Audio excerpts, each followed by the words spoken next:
अस्ति कि मैले नि दुईटा भिडियो थियो अलि स्याड अब भिडियो हेर्दै जाँदाखेरि त्यो गीत भेटाइहाल्यो अनि बनाउनु मन लागेर बनाएको थिएँ।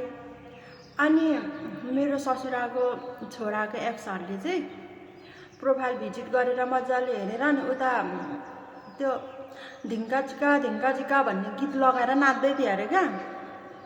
बिचरा न मेरो प्रोफाइलमा कहिले भिजिट गर्नु अनि मेरो प्रोफाइल भिजिट गरेर सबै मेरो जुन भिडियोहरू फुल वाच गर्दैछन् त्यो मलाई चाहिँ अलिकति फाइदै भयो फुल वाच गर्दैन हैन।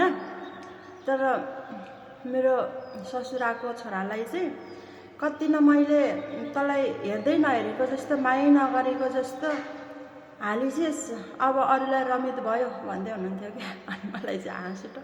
फेरि मलाई चाहिँ टेन्सन हुन्छ नि त धेरै अनि केही रुच्दैन